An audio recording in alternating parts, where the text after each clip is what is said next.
नमस्कार दोस्तों, my self Raghav आप लोगों को साइंस की क्लास देने आए हैं। आज हम क्या पढ़ाएंगे आपको, साइंस की क्लास। और जैसा कि आप सभी लोगों को मालूम है कि आने वाले कुछ वक्त में साइंस ग्रुप डी में बहुत अच्छा खासा इसका स्कोप है और ग्रुप डी की वैकेंसी भी इंक्रीज हो गई। तो सभी को मालूम है ग्रुप डी में साइंस का अच्छा खासा स्कोप है, आपको सभी को पता है। तो इसलिए हम इस वैकेंसी को देखते हुए हम साइंस को बेहतरीन तरीके से कवर करने की पूरी प्रयास करेंगे। ठीक है, चलो। तो सबसे पहले हमें छोटी सी जानकारी होनी चाहिए कि रेलवे ग्रुप डी क्या कहते हैं। रेलवे ग्रुप डी की एक ग्रुप डी बोले तो यानी कि फोर्थ क्लास, है ना, यही कह सकते हैं। ग्रुप डी बोले तो फोर्थ क्लास, यानी कि रेलवे ग्रुप डी की कुछ वैकेंसी इंक्रीज हुई रेलवे के द्वारा। 32,438 पोस्टें, कितनी? 32,438 पोस्टें यहाँ पे इंक्रीज हुई हैं। अब हमें इस ग्रुप डी के लिए हमें किस तरीके से प्रिपरेशन करनी होगी। देखो, कोई भी जॉब हो, हर जॉब को पाने के लिए हमें एक छोटी सी स्ट्रेटेजी बनानी पड़ती है। बिना स्ट्रेटेजी के आप जीवन में कुछ भी नहीं कर सकते हो। आप कोई भी छोटा काम करने जाओ और उस छोटे से छोटे काम को करने के लिए आपको सबसे पहले एक छोटी सी स्ट्रेटेजी बनानी होगी। तो वो स्ट्रेटेजी हमारे बीच में कैसे आनी चाहिए, कैसे हम लोग उसको ला सकते हैं, तो उसको हम ही लोग बनाएंगे, कोई दूसरा नहीं बनाएगा। उस स्ट्रेटेजी को हम ही लोग बनाएंगे। तो सभी को मालूम होगा, सभी ने देख भी लिया होगा, बहुत सारे लोग फॉर्म फिलिंग भी कर रहे होंगे, बहुत सारे लोग आने वाले वक्त में फॉर्म को फिलिंग भी करेंगे। तो ठीक है, तो हम लोग थोड़ी सी 2 मिनट की एक छोटी सी स्ट्रेटेजी लेंगे, उसके बाद में क्लास को कंटिन्यू करेंगे एक बेहतरीन वे पे, एकदम अच्छे से शुरुआत करेंगे, एकदम बेहतरीन कंटेंट के साथ में बेहतरीन वे पे शुरुआत करते हैं। ठीक है, चलो। तो सबसे पहले हमें इस ग्रुप डी का एक छोटा सा सिलेबस का हम एक सामने आपके बताएंगे क्या होता है इसका सिलेबस। देखो, जीएस आपकी 25 नंबर की जीएस आती है। आपका जो जनरल साइंस का पोर्शन होता है 25 नंबर का होता है। आपका जो मैथ का पोर्शन होता है बेटा, वो भी आपका 25 नंबर का होता है। आपका बेटा जो रीजनिंग का पोर्शन होता है उसमें 30 नंबर का होता है। कितने नंबर का? 30 नंबर का। और बेटा हमने पूछा तो जनरल नॉलेज जीके जिसको हम लोग बोलते हैं, और जनरल अवेयरेंस जिसको हम लोग जीए, ये हमारा कितने का होगा? 20 नंबर का होगा। तो ओवरऑल 100 नंबर का हमारा पेपर होगा। 100 नंबर का पेपर होगा। इस पेपर की टाइमिंग होगी 90 मिनट। कितनी होगी? 90 मिनट। तो हमने बताया कि इस रेलवे ग्रुप डी के लिए ये जो हम आज आपको पढ़ाने जा रहे हैं, इसका पोर्शन 25 नंबर। और एक एग्जाम को क्रैक करने के लिए 1 नंबर की वैल्यू उस इंसान से पूछना जाके जिसका कभी सिलेक्शन 1 नंबर से रुका हो। भाई साहब, मेरी बात को बहुत गौर से ध्यान देना। हम क्या कह रहे हैं, क्या कहने वाले हैं, इसका आप अंदाजा लगाना बहुत अच्छे से।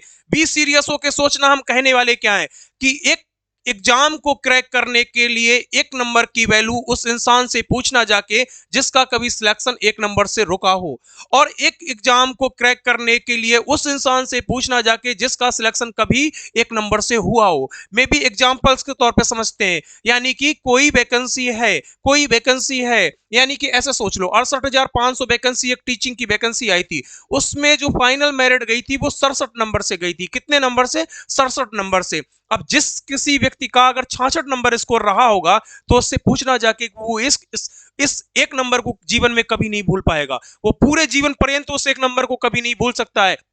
वैसे ही किसी इंसान का अगर 68 नंबर स्कोर रहा होगा तो वो इस 1 नंबर की वैल्यू इतने अच्छे से जानता होगा कि उस 1 नंबर की वैल्यू ने उसकी दिशा दशा हर तरीके को परिवर्तित कर दिया। उसका सब कुछ अर्थ से कब फर्श में पहुंच गया ये आप समझ नहीं पाओगे। तो इसलिए, और यहां तो बेटा सीधे सीधे 25 नंबर हैं। कितने? 25 नंबर हैं। और ये 25 नंबर आपको कहां से कहां पहुंचा देंगे, इसका अंदाजा आप मेरे मुख के माध्यम से मत सुनिए, आप स्वयं इसका अंदाजा लगा लीजिए कि ये 25 नंबर आपको कहां से कहां पहुंचाने वाले हैं। तो ये एक ग्रुप डी की छोटी सी स्ट्रेटेजी है। और हम ये नहीं कहते कि चीजें एक दिन में हो जाएंगी, लेकिन हमें ये जरूर भरोसा है कि चीजें एक दिन में नहीं होंगी, लेकिन लगातार प्रयास करते रहने से चीजें एक दिन जरूर हो जाएंगी। वो दिन कौन सा होगा वो आप लोगों के ऊपर डिपेंड करता है। चलो, तो ज्यादा बातें ना करते हुए हम लोग सीधा कॉन्सेप्ट पे पहुंचते हैं, और कॉन्सेप्ट है हमारा कौन सा? साइंस। तो आज की क्लास में हम कुछ ज्यादा बातें ना करते हुए हम लोग सीधा सा बेटा क्या करेंगे, हम सीधा सा साइंस के इंट्रोडक्शन पे पहुंचेंगे। देखो, हमने कहा ना कि एक मकान को बनाने के लिए नींव की आवश्यकता पड़ती है। अगर हम लोग एक छोटा सा मकान बना रहे होते तो सबसे पहले उसकी नींव को बहुत मजबूत करते हैं कि अगर नींव मजबूत हो जाएगी तो जो मकान हमारा बन के तैयार होगा ना, उसकी जो आयु सीमा होगी वो बहुत लंबे समय तक चलेगी, यानी कि बहुत लंबे समय तक चलेगा। तो वैसे ही बेटा हम एक ग्रुप डी की स्ट्रैटेजी बनाने जा रहे हैं, तो हम चाहेंगे ना कि उसका आधार जानना बहुत जरूरी है। अगर उसकी नींव नहीं बनाई ना और हमने ऊपर ऊपर का फ्लो का पढ़ लिया, तो फ्लो का पढ़ेंगे ना तो वो थोड़े समय के लिए होता है, अल्प आयु के लिए होता है। और हम नहीं चाहते कि कोई भी चीजें अल्प आयु के लिए हो, हम यही चाहते हैं बेटा कि चीजें एक बार हो, 100% डेडिकेशन के साथ में हो, 100% रेगुलरिटी के साथ में हो और शिद्दत के साथ में होनी चाहिए।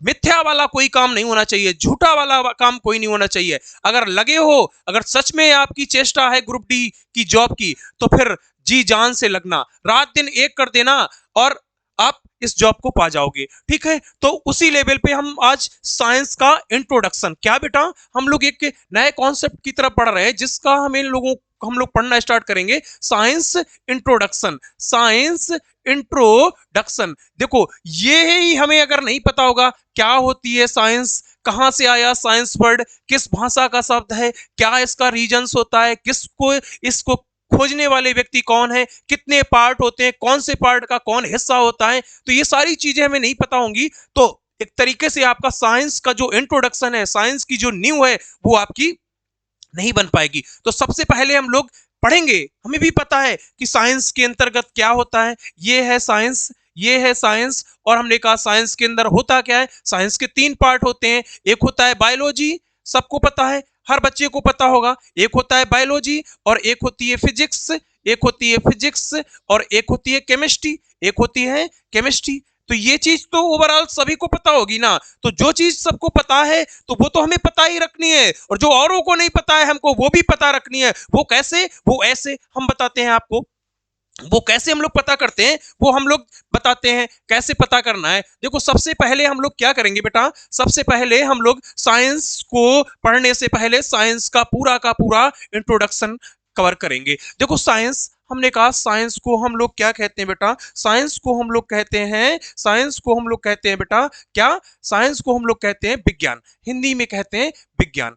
अब ये विज्ञान यानी कि ये साइंस की उत्पत्ति कहां से हुई, इस साइंस को अगर इस दुनिया के अंदर, इस धरातल के अंदर देखा गया तो इसकी उत्पत्ति कहां से हुई, तो हमें सीधा सा एक पॉइंट पे याद रखना है कि साइंस की उत्पत्ति सिंटिया शब्द से हुई। किस शब्द से हुई, साइंस की उत्पत्ति किस शब्द से हुई, तो हमें पता चला साइंस की उत्पत्ति सिंटिया शब्द से हुई। किस शब्द से हुई, उस शब्द का नाम है बेटा, उस शब्द का नाम क्या है, साइंस की उत्पत्ति किस शब्द से हुई, तो साइंस की उत्पत्ति बेटा किस शब्द से हुई, तो हमने बताया साइंस की उत्पत्ति सिंटिया शब्द से हुई। किस शब्द से हुई बेटा, तो सिंटिया शब्द से। एक पॉइंट हमारा कंप्लीट हुआ, एक पॉइंट हमारा कंप्लीट हुआ कि साइंस की उत्पत्ति सिंटिया शब्द से हुई है। किस शब्द से हुई है, सिंटिया शब्द से हुई है।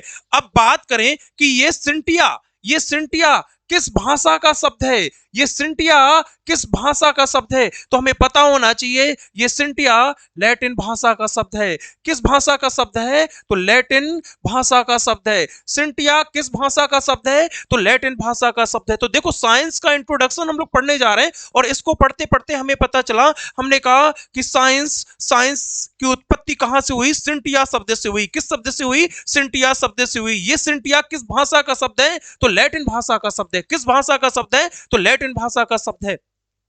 अब यहीं पे हमें जानना होगा, अब यहीं पे हमें क्या जानना होगा बेटा, हमें एक चीज के बारे में और जानना होगा।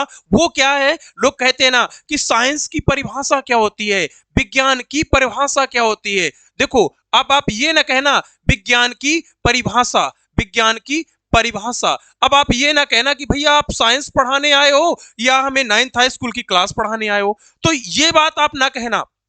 देखो हमने पढ़ाने से पहले ही बता दिया है कि कोई भी चीज की शुरुआत करनी है तो सबसे पहले उसका बेस मजबूत होना बहुत जरूरी है, अत्यंत जरूरी है। जैसे हम लोगों के पेपर्स में आते हैं ना कि पहला प्रश्न अनिवार्य है, बाकी आप जो कुछ भी करिए पहला अनिवार्य है। तो ऐसे ही बेटा हमारा है कि साइंस को अगर पढ़ना है तो पहला अनिवार्य है उसका आधार जानना, और आधार जानने के लिए हमें वो हर छोटी छोटी बात पे ध्यान देना होगा जिससे हमारे फैक्ट सारे के सारे जुड़े हुए हैं। तो ठीक है, तो हम एक एक चीज पे बहुत अच्छे से चर्चा करेंगे, बहुत अच्छे से समझने की कोशिश भी करेंगे।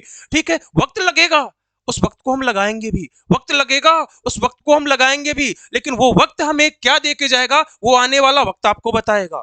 ठीक है, तो पहली शुरुआत है धैर्य बनाए रखना।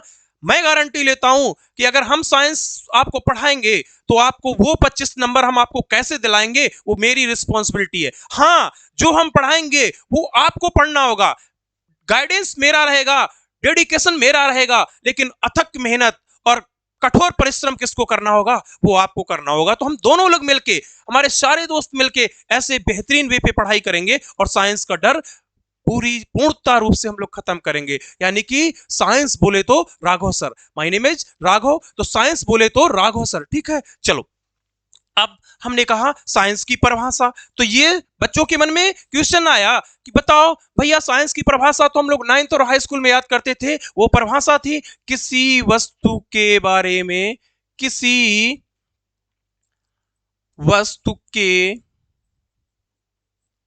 बारे में सुव्यवस्थित,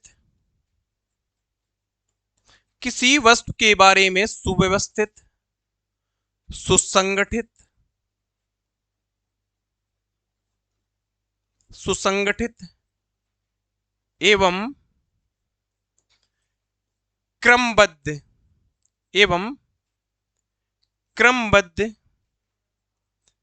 ज्ञान की प्राप्ति, क्रमबद्ध ज्ञान की प्राप्ति करना विज्ञान कहलाता है। देखो ये परिभाषा जब हम लोग 9th और हाई स्कूल की क्लास में थे तो बहुत अच्छे से रटते थे और रटाई भी जाती थी कि किसी वस्तु के बारे में सुव्यवस्थित, सुसंगठित एवं क्रमबद्ध ज्ञान की प्राप्ति करना विज्ञान कहलाता है। अब आप मुझे बताओ, अब आप मुझे भी बताओ, क्या ये सुसंगठित, क्या ये सुव्यवस्थित, क्या ये सुसंगठित और क्या ये क्रमबद्ध वर्ड मुझे बोलने में हिचकिचाहट नहीं पैदा कर रहे हैं? और वो हिचकिचाहट हमने 9th हाई स्कूल में सहन कर ली, तो अब क्या कंपटीटर बन के भी हम इस हिचकिचाहट को सहन करेंगे? बिल्कुल नहीं करेंगे।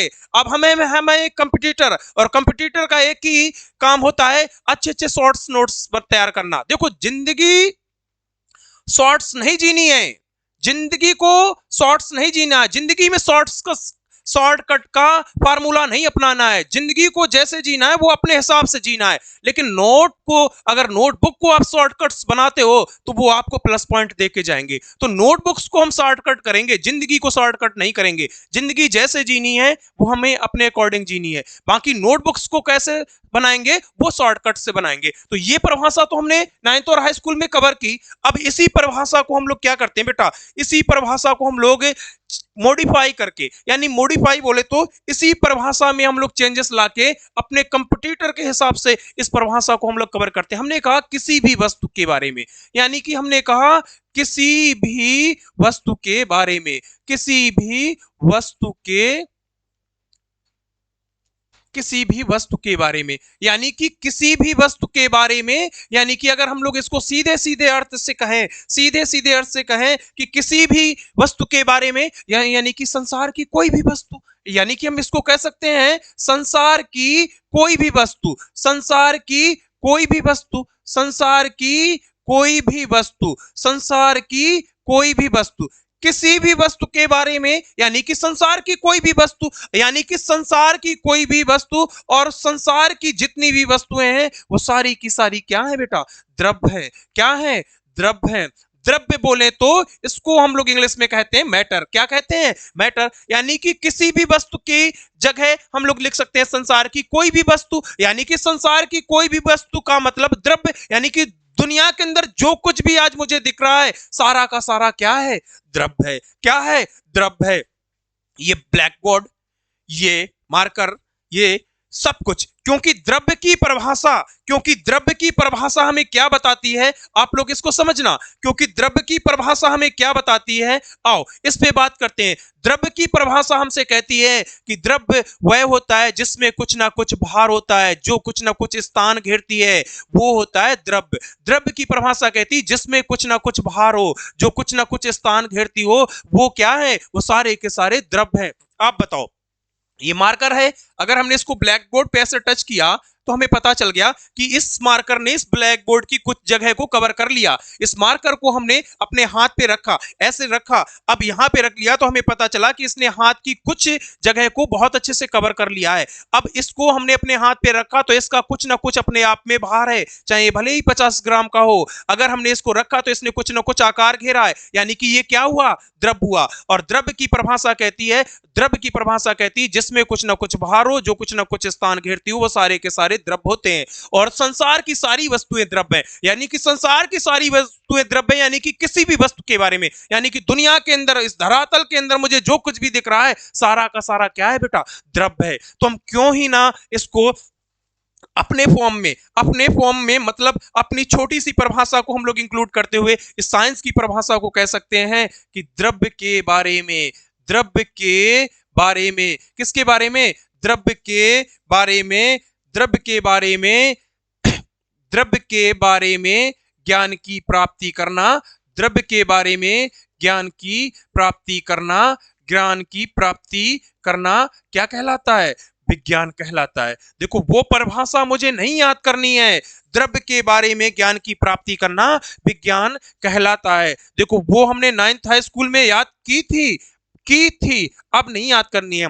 अब हम है एक कंपटीटर, और कंपटीटर के लिए ये परिभाषा बहुत बेस्ट रहेगी कि द्रव्य के बारे में ज्ञान की प्राप्ति करना विज्ञान कहलाता है। द्रव्य मतलब संसार की कोई भी वस्तु, संसार की कोई भी वस्तु, यानी कि किसी भी वस्तु, यानी कि सारी चीजें एक दूसरे से जुड़ती हुई चली जा रही हैं। तो देखो हमने क्या क्या पढ़ा बेटा, एक बार आओ मेरे साथ रिकॉल करो। देखो पढ़ाई का सबसे बेस्ट फंडा, पढ़ाई का सबसे बेस्ट फंडा यही होता है, पढ़ाई का सबसे बेस्ट फंडा यही होता है बेटा कि revision, backup, revision, backup, revision.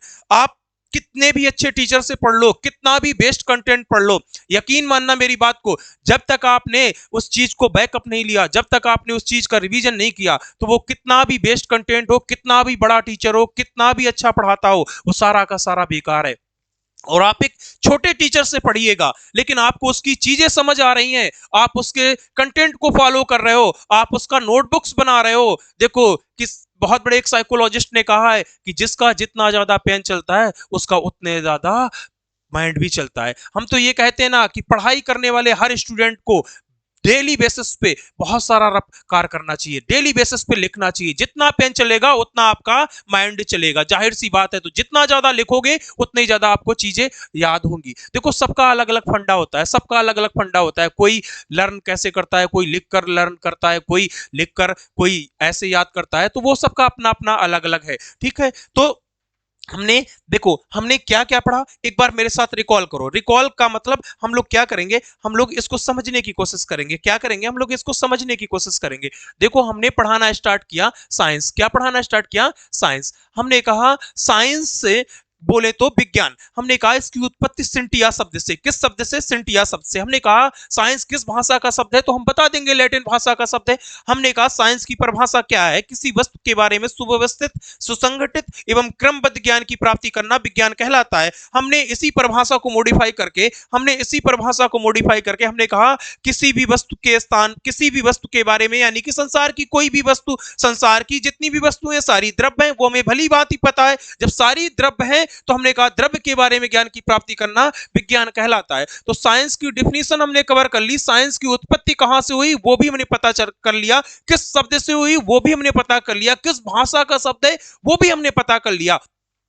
तो एक तरीके से हमने न्यू पे काम करना स्टार्ट कर दिया है। अब इसी न्यू पे काम करते करते हम थोड़ा सा और आगे बढ़ जाते हैं, तो अब हमें पता करना होगा कि पार्ट्स ऑफ साइंस, यानी कि हमें पता करना होगा कि साइंस के कितने पार्ट होते हैं, यानी कि साइंस को हम लोग कितने पार्ट्स में डिवाइड करते हैं। तो देखो बेसिकली साइंस को हम लोग जब साइंस पढ़ेंगे, बेसिकली साइंस को हम लोग दो पार्ट्स में डिवाइड करते हैं। कितने पार्ट्स में डिवाइड करते हैं, दो पार्ट्स में डिवाइड करते हैं। देखो बहुत सारी साइंस होती है, सामाजिक विज्ञान होती है, खगोल विज्ञान होती है, शिक्षा शास्त्र विज्ञान होती है, तो वो हमारा टॉपिक्स नहीं है ना।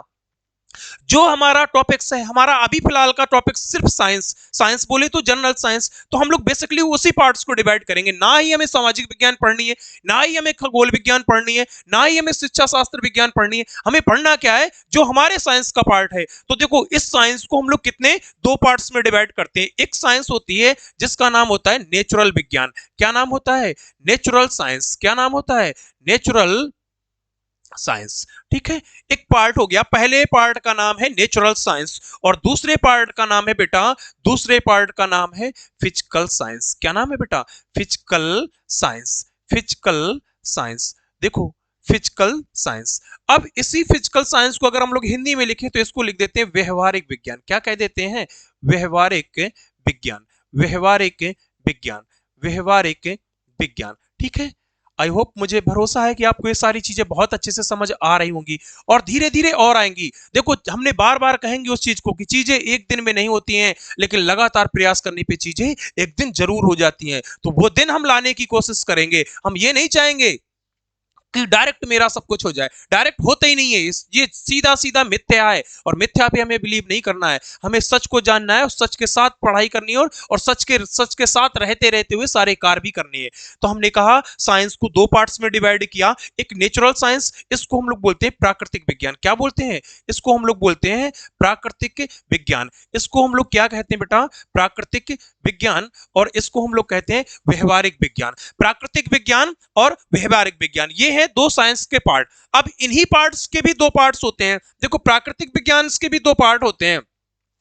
प्राकृतिक विज्ञान के भी कितने बेटा? दो पार्ट्स होते हैं। प्राकृतिक विज्ञान के दो पार्ट्स कौन कौन से हैं बेटा? एक प्राकृतिक विज्ञान का हिस्सा होता है जिसका नाम होता है जूलॉजी। जिसका नाम होता है जूलॉजी। प्राकृतिक विज्ञान का पहला पार्ट है जिसका नाम है जूलॉजी, और एक इसी का हिस्सा होता है जिसका नाम है बॉटनी। क्या नाम है बेटा? बॉटनी। देखो, स्टेप टू स्टेप हम समझने की कोशिश करेंगे। इस बॉटनी को हम लोग हिंदी में कहते हैं वनस्पति विज्ञान। क्या कहते हैं बेटा? वनस्पति विज्ञान। वनस्पति विज्ञान। वनस्पति विज्ञान। और इस जूलॉजी को हम लोग कहते हैं जंतु विज्ञान। क्या कहते हैं बेटा? जंतु विज्ञान।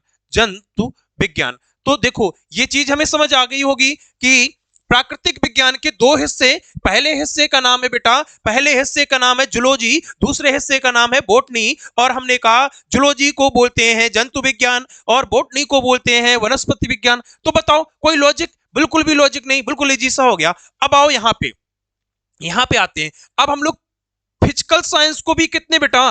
दो पार्ट्स में डिवाइड करते हैं। इसका पहला पार्ट होगा फिजिक्स। कौन होगा बेटा? फिजिक्स। कौन होगा? फिजिक्स। और इसका दूसरा पार्ट होगा बेटा कौन? केमिस्ट्री। कौन होगा बेटा?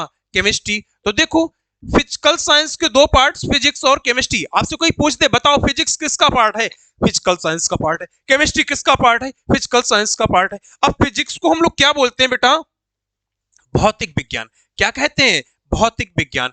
फिजिक्स को हम लोग कहते हैं भौतिक विज्ञान, और केमिस्ट्री को हम लोग कहते हैं रसायन विज्ञान। क्या कहते हैं बेटा? रसायन विज्ञान। रसायन विज्ञान।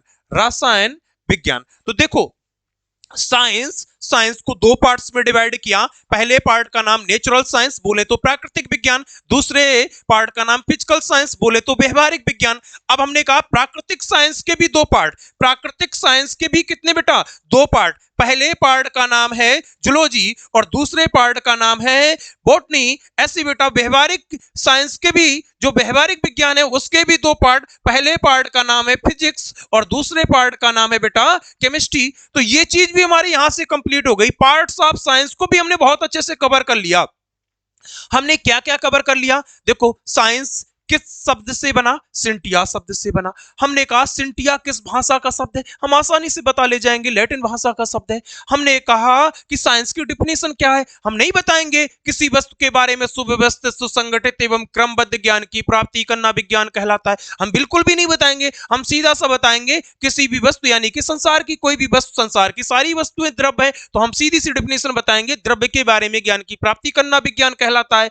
अब हमने कहा कि पार्ट्स ऑफ साइंस, साइंस के कितने प्रकार होते हैं? हमने कहा साइंस के दो प्रकार होते हैं। बेसिकली साइंस पे हमने कहा साइंस के दो प्रकार होते हैं, एक होती है नेचुरल साइंस और एक होती है फिजिकल साइंस। अब हमने कहा नेचुरल साइंस के दो पार्ट हैं, एक पार्ट का नाम जूलॉजी और एक पार्ट का नाम बॉटनी। ऐसे हमने कहा व्यवहारिक विज्ञान यानी कि फिजिकल साइंस के भी दो पार्ट हैं, एक है फिजिक्स और एक है केमिस्ट्री। फिजिक्स को बोलते हैं भौतिक विज्ञान और केमिस्ट्री को बोलते हैं रसायन विज्ञान। तो देखो पार्ट्स ऑफ साइंस कवर कर लिया, साइंस की डिफिनीशन कवर कर ली, साइंस कहां से बना वो भी कवर कर लिया, किस भाषा का शब्द है वो भी कवर कर लिया। ठीक है, अब इसी क्रम में हम लोग आगे बढ़ते हुए चले जाएंगे। अब हम लोग क्या करेंगे बेटा, अब हम लोग बात करेंगे कि सबसे पहले हम लोग इस चीज पे बात करेंगे। हमने बताया कि बेसिकली साइंस के तीन पार्ट होते हैं, कौन कौन सा, biology, physics and chemistry. Biology, physics and chemistry कौन कौन से बेटा, बायोलॉजी,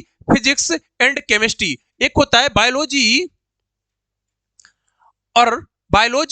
और फिजिक्स, और यही हमारे एग्जाम में आने वाले हैं, फिजिक्स एंड केमिस्ट्री कौन, एंड केमिस्ट्री। ठीक है, तो ये तीन पार्ट्स हमारे आने वाले हैं। अब देखो 25 नंबर की साइंस आएगी, कितने नंबर की आएगी बेटा, 25 नंबर की। तो अब थोड़ा सा ओवरऑल डाटा हम लोग इसका कलेक्ट करेंगे, किसका, इसका कलेक्ट करेंगे कि भैया ये भी तो बता दो कि इनमें से कौन कितने कितने पार्ट्स का आएगा। तो देखो इसमें से अकेले का हकदार तो नहीं कहेंगे, लेकिन एग्जामिनर के माइंड को हम लोग रीड नहीं कर सकते हैं। हमने कहा ना एग्जामिनर क्या डालने वाला है क्या नहीं डालने वाला है डजंट मैटर, फर्क ही नहीं पड़ना चाहिए हमें तो अपनी तैयारी पर कॉन्फिडेंस होना चाहिए कि हम तैयारी अपनी इतनी एक्स्ट्रा ऑर्डिनरी वाले करेंगे कि एग्जामिनर की छूट है कि भाई साहब तुम्हें जो डालना हो डाल लेना, अगर हम में पावर होगी, अगर हम में क्षमता होगी तो हम कर ले जाएंगे। तो हमें तैयारी इतनी मजबूत करनी है। अब कोई ये कहे कि भैया जो पढ़ा रहे हो ये नहीं आता है, हमें भी पता है ये नहीं आता है, लेकिन हमें ये कैसे कह सकते हैं कि ये नहीं आता है, ये कैसे कह सकते हैं, इसका कोई आपके पास में समूचा प्रमाण है तो बिल्कुल भी नहीं है। तो हम ये है कि अपनी तैयारी को कैसे धार दे सकते हैं, उसके लिए हमें तैयारी छोटे से छोटे स्तर की करनी होगी, छोटे स्तर से स्टार्ट करना होगा और बड़े से बड़े लेवल पे जाना होगा। ठीक है, तो आप यकीन नहीं मानना मेरी बात को, देखो पीसीएस जैसे एग्जाम में जब साइकिल के पंचर बनाने का प्रोसेस पूछा जा सकता है तो आप कैसे एक्सेप्टेशन कर सकते हो कि भैया साइंस के पेपर में फादर ऑफ बायोलॉजी क्यों नहीं पूछा जा सकता है, क्यों नहीं पूछा जा सकता है, पूछा जा सकता है, ऑफकोर्स पूछा जा सकता है। वो ये भी पूछ सकता है कि बताओ बायोलॉजी शब्द को देने वाले व्यक्ति कौन है। हर वो छोटा सा छोटा पहलू हमें ध्यान देना होगा जहां से हमें उम्मीद है कि वहां से हमारे क्वेश्चन बन सकते हैं। तो एग्जामिनर के माइंड को रीड नहीं करना है, जाहिर सी बात है एग्जामिनर ने इतने अपर लेवल की तैयारी की होगी कि आज वो हम लोगों की किस्मत की लकीरें लिख रहा है। भाई इजी पेपर डाल देगा हम लोग कर ले जाएंगे, हार्ड पेपर डाल देगा हम नहीं कर पाएंगे। जाहिर सी बात है जो अच्छी तैयारी करेगा वो हार्ड पेपर को भी कर ले जाएगा। तो हमें एग्जामिनर के माइंड को रीड नहीं करना है, हमें रीड क्या करना है, हमें अपनी तैयारी को बहुत मजबूत बनाना है, इतनी स्ट्रांग बनाना है कि हमें उसको चैलेंज दे सकते हैं एग्जामिनर का कि आप में अगर पावर है तो आप डाल लेना कहीं से भी क्वेश्चन। अगर हम में सच में हमने तैयारी की होगी, अगर सच में हमें पावर भी होगा तो हम उस क्वेश्चंस को कर ले जाएंगे। बस इतनी ही हमारे अंदर हिम्मत आनी चाहिए, और ये हिम्मत जिस दिन आपके अंदर जग गई ना, यकीन मानना आप सफलता के बहुत नजदीक पहुंच जाओगे, आप सफलता के बहुत नजदीक पहुंच जाओगे। ये मेरी बात को आप ध्यान रखना, ठीक है। तो अब आप बात करते हैं हम लोग कि ये तीनों पार्ट से साइंस का पोर्शंस में नंबर ऑफ संख्या कितनी होती है। तो देखो ऐसे रख ले सकते हैं हम लोग 9 से 10 क्वेश्चंस बायोलॉजी के रख लेंगे और बाकी 15 क्वेश्चंस में हम दोनों के फिजिक्स और केमिस्ट्री को रख लेंगे। किसको, फिजिक्स एंड केमिस्ट्री को। ये एक अप्रोक्स का डाटा है, ये हम एग्जैक्ट नहीं बता रहे हैं कि इतनी ही आ जाएंगे, और ना ही हम रखने वाले हैं। भाई ये तो एग्जामिनर का है, 25 की आएगी ये तो सबको पता है, लेकिन किसका कितना नंबर हो सकता है ये एग्जामिनर जानेगा ना। तो हम एक अप्रोक्स का डाटा बता रहे हैं कि 9 से 8 से 10 क्वेश्चंस आपके बायोलॉजी के हो सकते हैं,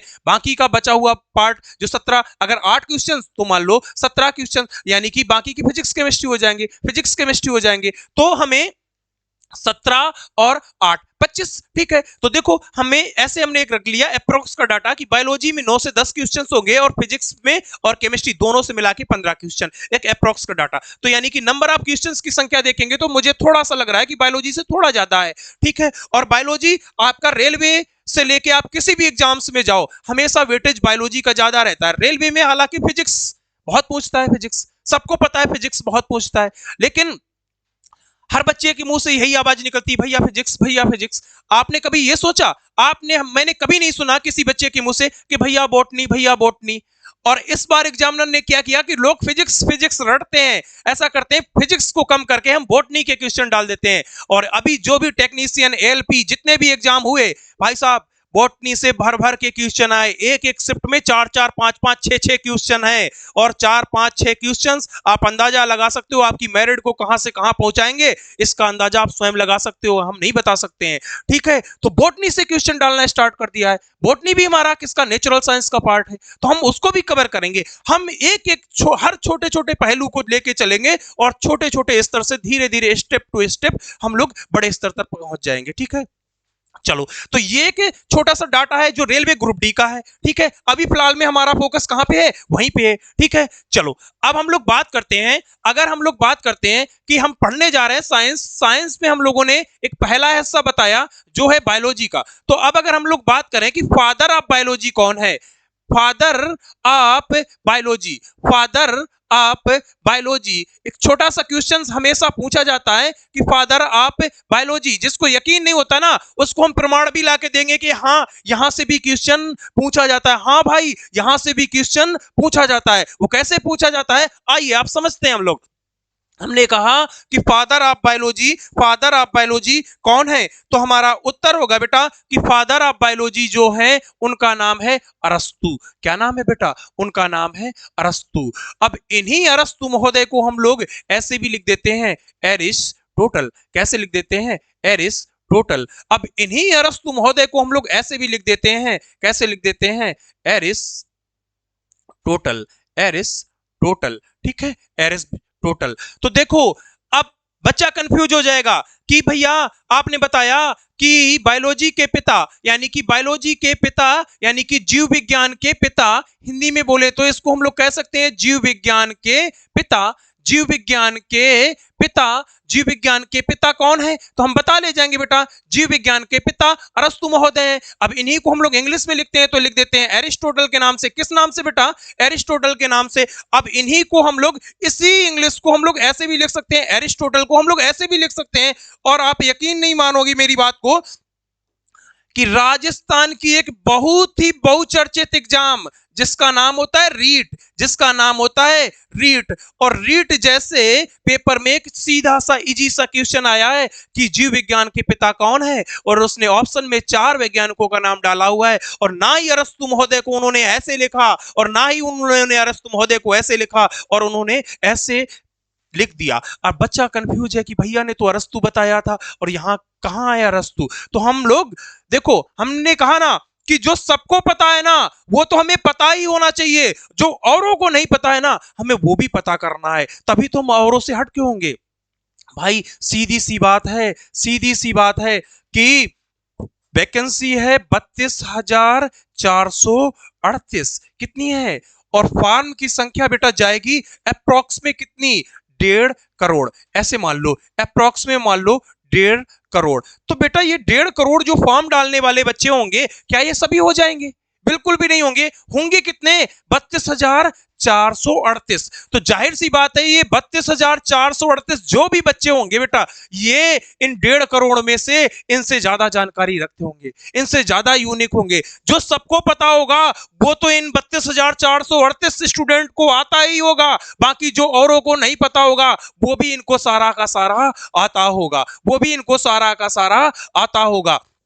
तो ये 32,438 बच्चे जो भी होंगे ये औरों से हट के जानकारी रखते होंगे। तो हम अपनी तैयारी को ऐसी धार देंगे, ऐसी धार देंगे कि हमें ये भी पता है कि फादर ऑफ बायोलॉजी अरस्तु महोदय, फादर ऑफ बायोलॉजी एरिस्टोटल, और फादर ऑफ बायोलॉजी अरिस्टोटल, सबको हम लोग, ये सब का सब एक ही है, ये सब का सब एक ही है, इसमें कोई भी चेंजेस नहीं है। अरस्तु को हम लोग ऐसे भी लिख सकते हैं और ऐसे भी लिख सकते हैं। तो हमें वो हर छोटे छोटे पहलू पे ध्यान देते हुए बेटा पढ़ाई को करनी है, और इसी को हम लोग कहते हैं एक्स्ट्राऑर्डिनरी। क्या कहते हैं, एक्स्ट्राऑर्डिनरी। यही होता है औरों से हट के पढ़ाई करने वाला बच्चा। ठीक है, चलो एक पॉइंट हमारा कंप्लीट हुआ कि फादर ऑफ बायोलॉजी बोले तो अरस्तु महोदय, हमने कहा जीव विज्ञान के पिता अरस्तु महोदय। अब एक छोटा सा हमारे मन में डाउट चलता है, वो डाउट्स क्या चलता है कि भैया आपने ये तो बता दिया कि फादर ऑफ बायोलॉजी अरस्तु महोदय, क्या आप ये भी तो बताओ कि ये जो बायोलॉजी वर्ड है, ये जो बायोलॉजी शब्द हमें दिखा इस दुनिया के अंदर, इस धरातल के अंदर, इसको देने का कार्य किसने किया, ये कौन लाया है बायोलॉजी वर्ड, ये है क्या बायोलॉजी। तो हम लोग इसको भी कवर कर लेते हैं, इसको भी हम लोग साथ साथ कवर कर लेते हैं। हमने कहा कि फादर ऑफ बायोलॉजी कौन है, तो हमने बता दिया अरस्तु महोदय। अब बायोलॉजी शब्द को देने वाले व्यक्ति कौन है, बायोलॉजी बायोलॉजी शब्द को बायोलॉजी शब्द को देने वाले, तो बायोलॉजी शब्द को देने वाले व्यक्ति कौन है बेटा, तो बायोलॉजी शब्द को देने वाले व्यक्ति हैं, एक व्यक्ति का नाम है जो है लेमार्क। कौन है बेटा, लेमार्क।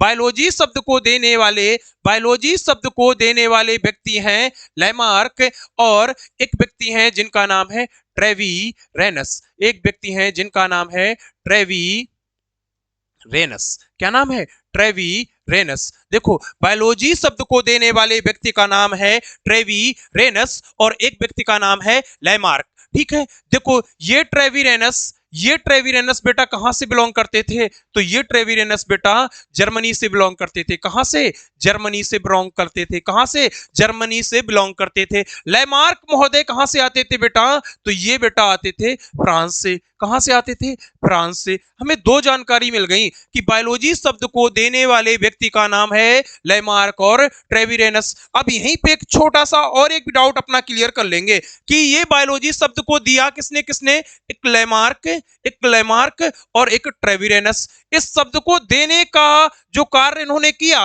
वो कब किया, तो बेटा वो इन्होंने किया 1801 में। कब दिया, 1801 में। एक ये भी हमारा डाटा यहीं पे कंप्लीट हो गया। 1801 में बायोलॉजी शब्द को देने का काम लेमार्क और ट्रेविरेनस ने किया। लेमार्क फ्रांस से बिलोंग करते थे और ट्रेविरेनस कहां से, जर्मनी से बिलोंग करते थे।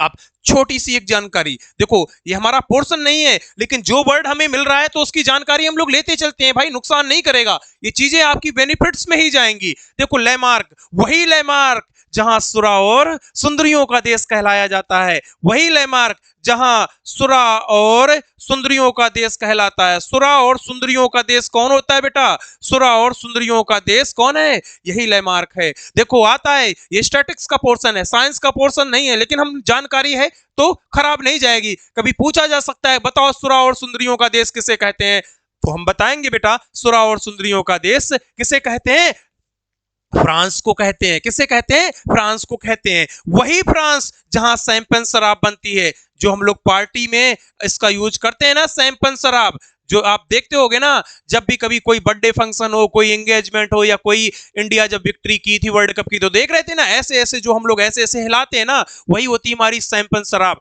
जो हम लोग पार्टी में एंजॉय के रूप में यूज करते हैं। तो शैंपेन शराब कहां बनती है, फ्रांस में बनती है। सुरा और सुंदरियों का देश कौन है, फ्रांस है। तो देखो हमने क्या क्या यहां से जान लिया बेटा, हमने जाना कि फादर ऑफ बायोलॉजी कौन है, तो हमने जाना फादर ऑफ बायोलॉजी अरस्तु महोदय हैं। अरस्तु महोदय को अरिस्टोटल ऐसे भी लिखते हैं, ऐसे भी लिखते हैं। हमने कहा कि बायोलॉजी शब्द को देने का काम किसने किया, तो हमने बताया बायोलॉजी शब्द को देने का काम लेमार्क और ट्रेविरेनस ने किया। हमने कहा लेमार्क महोदय फ्रांस से बिलोंग करते थे, ट्रेविरेनस जर्मनी से। हमने कहा इस शब्द को देने का कार्य कब किया, तो 1801 में किया। अब हमें पता चला कि यही फ्रांस जहां सुरा और सुंदरियों का देश कहलाता है, वही फ्रांस जहां पे शैंपेन शराब जैसी बनती है। ठीक है, तो हमने क्या क्या कवर कर लिया, हमने सबसे पहला पॉइंट यही कवर किया कि साइंस की उत्पत्ति सिंटिया शब्द से हुई। सिंटिया किस भाषा का शब्द है, तो हमने बताया लैटिन भाषा का शब्द है। हमने कहा साइंस की डिफिनीशन क्या होती है, तो हमने कहा द्रव्य के बारे में ज्ञान की प्राप्ति करना साइंस कहलाता है।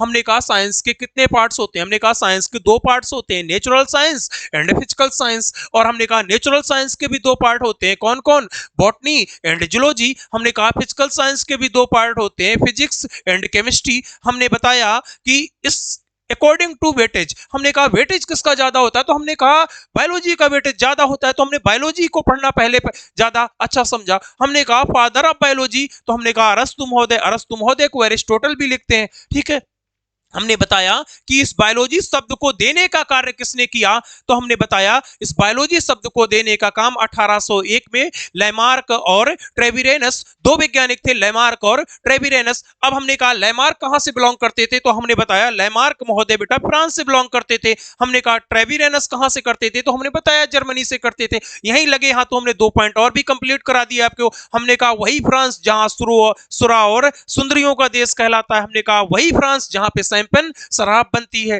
ठीक है, तो इतना कुछ कवर हो गया। अब हम लोग बात करते हैं नेचुरल साइंस की। भाई बायोलॉजी पढ़ना स्टार्ट किया है, तो बायोलॉजी पढ़ना हम लोगों ने स्टार्ट किया है, तो जाहिर सी बात है अब बायोलॉजी को ही हम लोग कवर करेंगे। अब हम लोग पढ़ने जा रहे हैं नेचुरल साइंस। किसको? Natural science, natural science, natural science. अब मुझे बताओ बेटा, अभी जस्ट हमने बताया कि इसी नेचुरल साइंस को हम लोग हिंदी में क्या कहते हैं, सब बच्चा बता ले जाएंगे। इसी को भैया कहते हैं प्राकृतिक विज्ञान। प्राकृतिक विज्ञान क्या कहते हैं? प्राकृतिक विज्ञान। सब लोग बता ले जाएंगे कि भैया इसी को कहते हैं प्राकृतिक विज्ञान। अब बताओ, हमने अभी जस्ट इसको डिवाइड किया, हमने कहा नेचुरल साइंस के कितने पार्ट होते हैं, तो सब लोग बताएंगे बेटा नेचुरल साइंस के कितने पार्ट होते हैं, तो हमने बताया नेचुरल साइंस के 2 पार्ट होते हैं। 2 पार्ट होते हैं नेचुरल साइंस के। कितने पार्ट? 2 पार्ट। पहले पार्ट का नाम है बेटा जूलॉजी। क्या नाम है बेटा? जूलॉजी। पहले पार्ट का नाम है जूलॉजी। और हमने कहा दूसरे पार्ट्स का नाम है बेटा बॉटनी। क्या नाम है? बॉटनी। क्या नाम है? बॉटनी। इसी बॉटनी को हम लोग हिंदी में कहते हैं वनस्पति विज्ञान। क्या कहते हैं? वनस्पति विज्ञान। इसी बॉटनी को हम लोग हिंदी में कहते हैं वनस्पति विज्ञान। ठीक है, इसी जूलॉजी को हम लोग हिंदी में कहते हैं जंतु विज्ञान। क्या कहते हैं?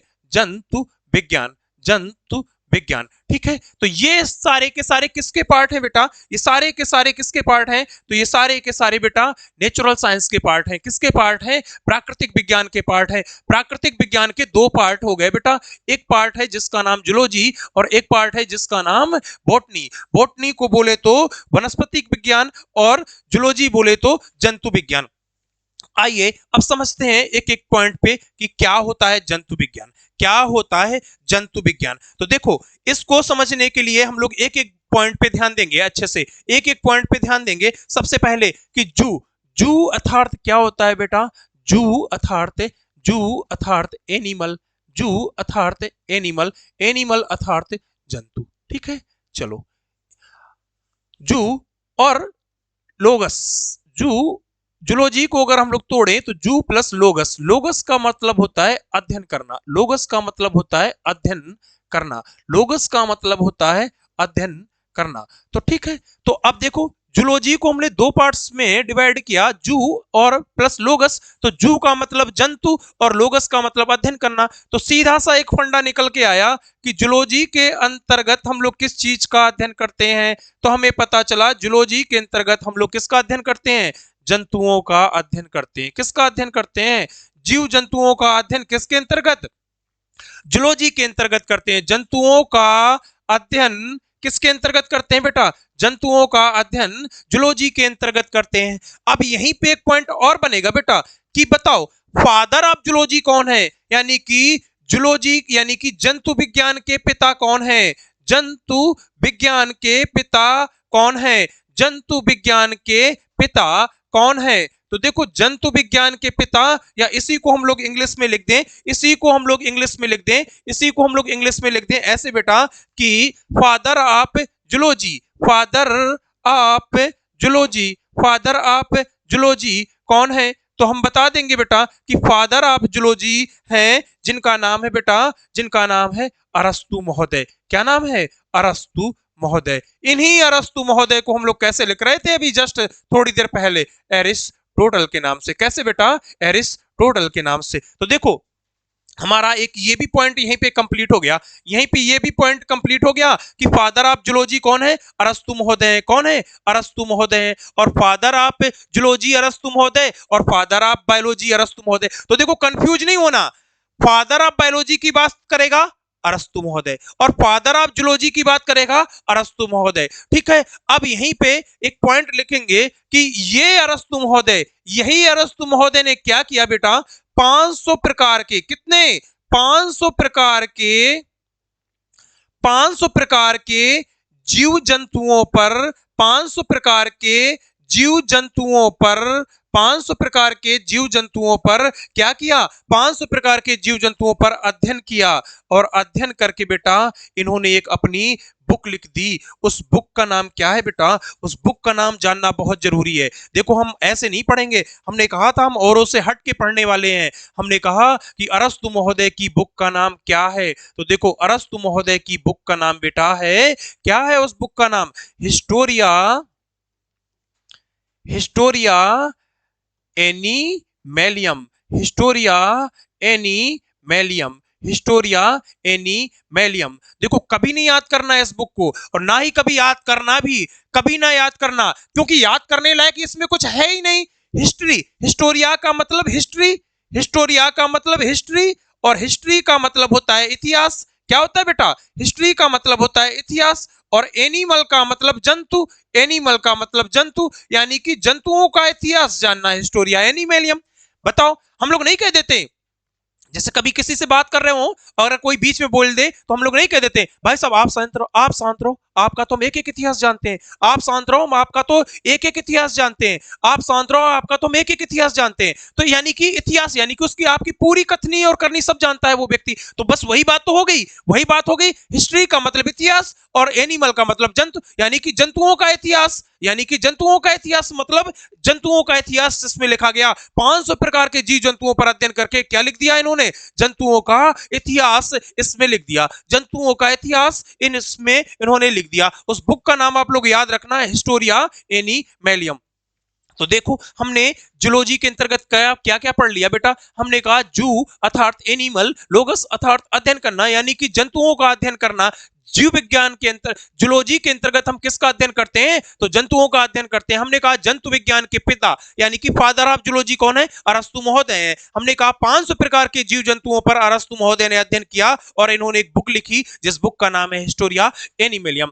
तो बताओ इतनी चीजें आप लोगों को बहुत अच्छे से समझ आ गई होंगी। अब हम लोग क्या करते हैं? अब हम लोग चलते हैं किसकी तरफ? अब हम लोग चलते हैं बेटा बॉटनी की तरफ। किसकी तरफ चलते हैं? अब हम लोग चलते हैं बॉटनी की तरफ। आओ अब बॉटनी पे बात करते हैं। आओ अब बॉटनी पे बात करते हैं। क्या है बॉटनी? तो देखो बॉटनी बोले तो वनस्पति विज्ञान, बॉटनी बोले तो वनस्पति विज्ञान। अब पहला पॉइंट यहां पे बॉटनी में भी बनेगा कि बताओ बॉटनी का अध्ययन, बॉटनी के अध्ययन, बॉटनी का अध्ययन हम लोग किसके अंतर्गत करते हैं? तो बॉटनी के अध्ययन के अंतर्गत हम लोग किसका अध्ययन करते हैं?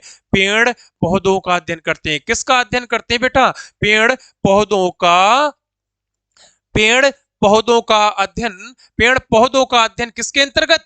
बॉटनी के अंतर्गत करते हैं। बॉटनी, बॉटनी बोले तो हर्ब्स, हर्ब्स बोले तो पादप। देखो बॉटनी, बॉटनी बोले तो हर्ब्स और हर्ब्स बोले तो पादप, और पादप किसको कहते हैं? पादप पेड़ पौधों को ही तो कहते हैं ना बेटा।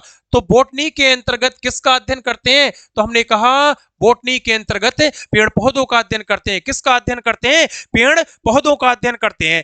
अब यहीं पे हमें बात एक हमारा दूसरा पॉइंट बना जाके कि फादर ऑफ बॉटनी कौन है। अब यहाँ पे एक हमारा क्वेश्चन और बनता है कि father of botany, father of botany, father of botany की बॉटनी के पितामह कौन है? तो हम बताएंगे बेटा फादर ऑफ बॉटनी, जो एग्जामिनर का इतना चहेता प्रश्न, आप यकीन मानना मेरी बात को, बहुत एग्जाम्स में पूछे जाने वाला प्रश्न कि फादर ऑफ बॉटनी कौन है? थियोफ्रेस्टस। कौन है? थियोफ्रेस्टस। आप कोई सा भी प्रैक्टिस सेट उठा लेना जाके, कोई सा भी प्रैक्टिस सेट उठा लेना जाके और देख लेना जाके बेटा, 1000 प्रैक्टिस सेट में 1000 बार पूछा जाने वाला प्रश्न, एग्जामिनर का चहेता प्रश्न कि फादर ऑफ बॉटनी कौन है? थियोफ्रेस्टस है। फादर ऑफ बॉटनी कौन है? थियोफ्रेस्टस है। ठीक है, तो ये एक यूनिक जानकारी हमें पता चल गई। अब बात यहीं पे करें कि इन्होंने भी, थियोफ्रेस्टस महोदय ने क्या किया बेटा?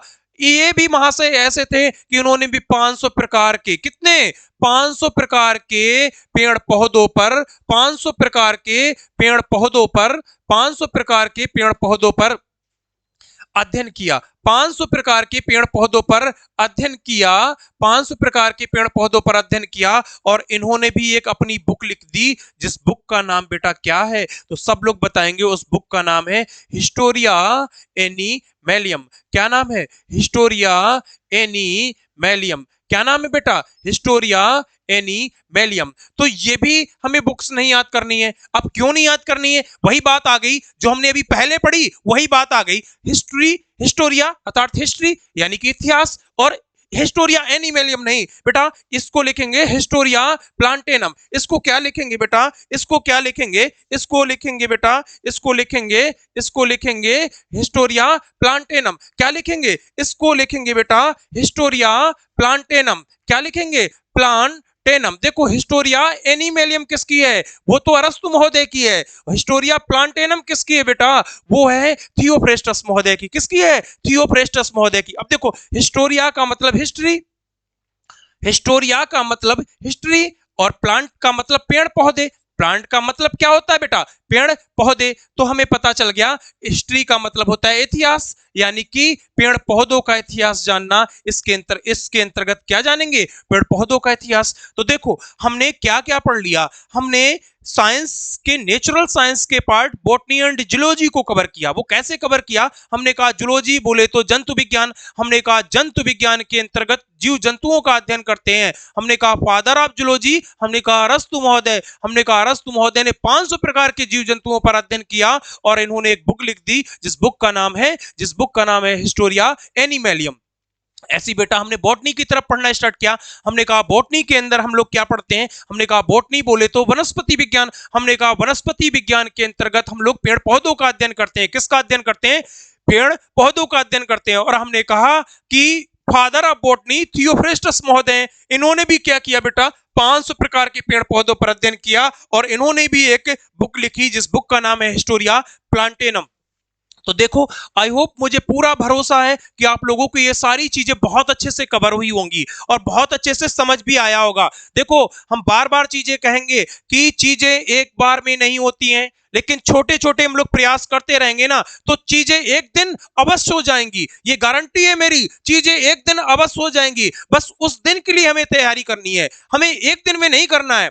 देखो एक सीधा सा फंडा हम आपको बता दें जो बड़ा काम का फंडा है, आप यकीन मानना मेरी बात को, कि एक सही शुरुआत आधी सफलता होती है। एक सही शुरुआत आधी सफलता होती है। वो कैसे? वो ऐसे समझना मेरी बात को। हम आपको एक छोटी सी कहानी के माध्यम से इसको समझाना चाहते हैं। देखो एक राजा था, एक राजा था। उस राजा ने गांव में, पूरे गांव में ऐलान करा दिया कि गांव के बाहर एक गाय है, अगर उस गाय को कोई कंधे पे लेके आ जाएगा तो हम उसको मुंह मांगा इनाम देंगे। अब बहुत सारे लोगों ने जब इस ऐलान को सुना तो उन्होंने प्रयत्न किया, उन्होंने प्रयास किया उस गाय को लाने का। कंधे पे लेके आना था, कंधे पे लाद के राजा के मकान तक लेके आना था। बहुत सारे लोगों ने प्रयास किया, कोई ऐसा कार्य नहीं कर पाया।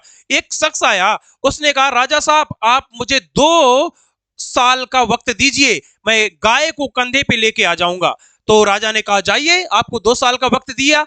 2 साल में आप अगर इस गाय को कंधे पे लेके आ जाओगे तो आपको मुंह मांगा हम रकम देंगे, मुंह मांगी रकम देंगे। अब वो व्यक्ति गया, उस व्यक्ति ने क्या किया? आप देखना, मेरी बात को सुनना। मैंने बोला, मैंने पढ़ाने से, इस मोटिवेशन को बताने से पहले हमने सबसे पहला पॉइंट यही बोला कि एक सही शुरुआत आधी सफलता होती है। आधी सफलता। आप ग्रुप डी की प्रिपरेशन कर रहे हो, आपने अगर सही शुरुआत कर दी तो आप ये मान लो कि आप 50% आप सफलता के नजदीक पहुंच गए हो।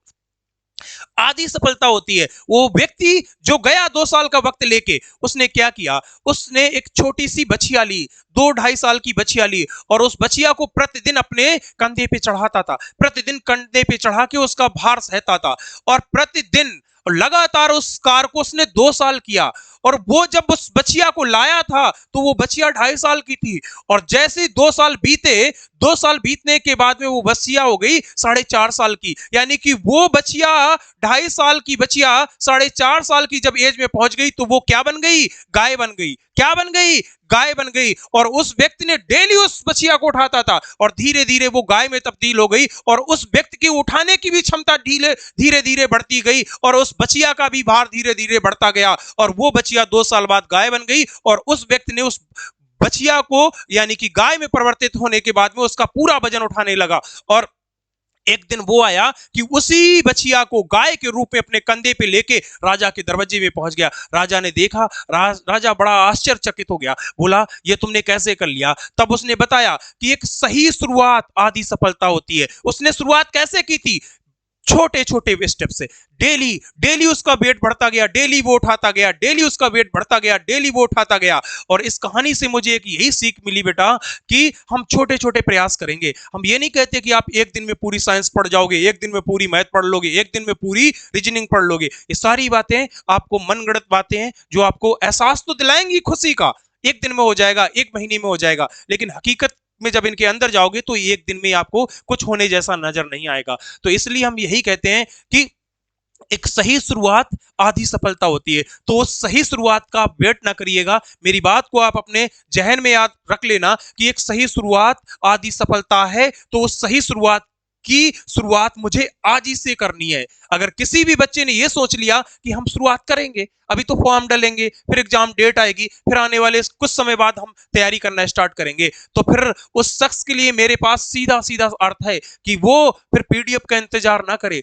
उसकी पीडीएफ में उसका नाम ना ही होगा, ना ही होगा। भाई ग्रुप डी है, कहने को 4th क्लास है, इतनी अच्छी जॉब है कि इस जॉब को करते हुए आप अपने जीवन की वो हर सारी खुशियां एक्सेप्ट कर लोगे, हर खुशियां पालोगे, और साथ साथ अपनी पूरी फैमिली को पूरे भारत का भ्रमण भी करा सकते हो। समझते हो ना कि जो रेलवेज का एम्प्लॉयर होता है ना, उसकी पूरी फैमिली के लिए क्या होता है, फ्री किराया होता है। ठीक है, तो आज हम लोगों ने क्या क्या पढ़ा, एक बार मेरे साथ साथ रिकॉल करना, पूरा का पूरा जितना जो कुछ पढ़ा एक बार मेरे साथ साथ रिकॉल करो, ताकि आपको भी पता तो चले कि हमने क्या क्या पढ़ाया और हमने क्या क्या पढ़ाया।